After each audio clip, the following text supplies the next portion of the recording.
Welcome to Global Public Health Podcasts, where we learn from each other about the global and local intersections in health. Hi, I'm your host, Lauren Clark.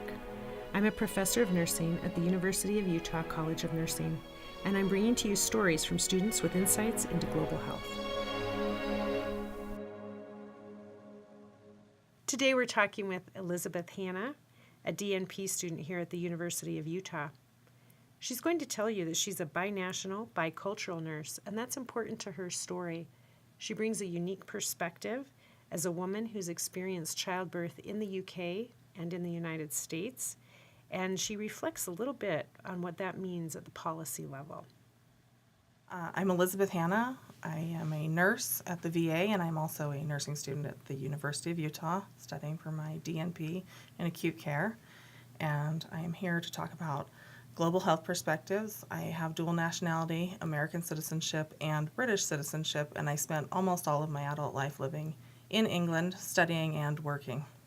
So I feel like I moved to England when I was 22 years old, straight out of college. I went to the University of Utah. The way I look at it is, when you see a map, you've got north and you've got south, and in the north we've got America, Canada, England, Europe, Russia. And that's how we look at a map, and we accept that this is how maps are.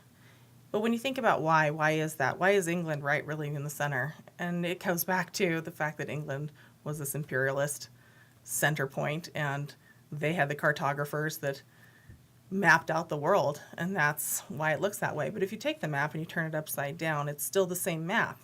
You can still use it. So why don't we have a map that looks like that?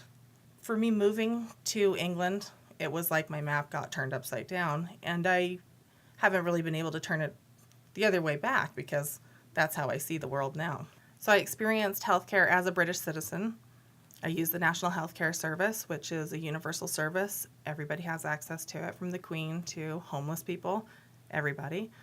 And I also worked as a lecturer in and around healthcare after getting my master's degree in health policy. I always have these glasses on, and I look at everything through a health policy perspective. I always look at, how is this affecting somebody's health? How could this be improved? How is the environment we live in such that it's encouraging good or bad habits? And it's something that I, like the mapping turned upside down, I've never been able to take off those glasses. I think the best way to illustrate it is talking about the birth of my children. So I had my daughter at a birth center that's on the same campus as a big hospital. So it's separate, and it felt like a totally separate, almost non-medical world.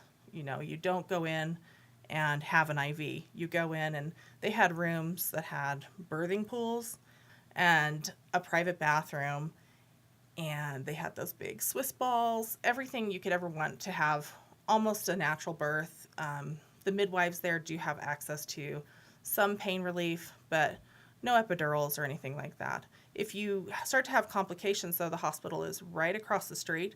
There is a hallway where the doctors can come over to the birth center, or in an emergency, you can be wheeled over to the hospital. It was a fantastic experience. I can't say anything negative about it. And I think that's one thing that sets me apart from most of the Americans that I talk to about their birth experiences, that I actually really enjoyed giving birth. It was wonderful. And I think that comes down to the fact that I had this really almost home environment. All of my care was delivered by midwives and nurses, and that's normal in the UK. 60% of the births are midwife-led, and that goes for people that have normal, healthy pregnancies. The other 40% are anyone that's high risk or have had problems, then they're going to go to an OBGYN. So it isn't like they force people to all have a midwife, and that's foolish. After I had my daughter, I was cared for by the midwives for 10 days after. They would come to my house. They would weigh my baby. They would help me with breastfeeding, nutrition for myself, sleep issues, all sorts of things. Any kind of problem that you had, they'd come and they'd see you. And then after 10 days, they pass over the care to what are called health visitors. And again, it's something that everybody who has a baby has. And the health visitors come to your house, or they run clinics that are within walking distance of your house for your neighborhood, and you can take your baby there. They do things like immunizations, well baby checks, and maternal health. But yeah, so when I came here and I was doing my nurse education, I feel like I was the first out of my friends who had had a baby. So I don't even think that I had an inkling as to what the U.S. birth experience was, apart from the statistics that I'd studied as a policy student. I'd never seen it. And so when I went to my labor and delivery rotations, I was so shocked and so upset by what I saw. It was so medicalized. And I feel like hospitals try to make these homey environments, but at the same time, the nurses were putting an IV in straight away on the chance that something will go wrong. You know, I'm a vascular access nurse, so I take it really seriously. It's an invasive procedure. I'm not saying that natural birth is the way to go for everybody or for every birth. I had an epidural with my first daughter. I've had medications and I've had them wear off and be fine. It's personal, and I really think that it depends on the birth. Elizabeth shared with us her perspective, and in fact, perspective was part of her story when she talked about the map and how what's normal really depends on where we stand in relation to the scene we're observing. Part of what I took from Elizabeth's story was the importance of thinking about nursing and medicine collaborating in a physical space. How spaces are laid out can either facilitate patient-centered care and collaboration, or it can be an impediment. Either way, health policy in the United States and in the UK is an underlying factor determining how we practice and how our patients experience childbirth and a number of other conditions.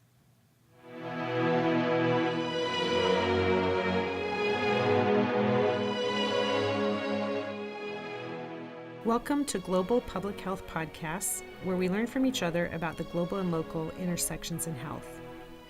Hi, I'm your host, Lauren Clark. I'm a professor of nursing at the University of Utah College of Nursing, and I'm bringing to you stories from students with insights into global health.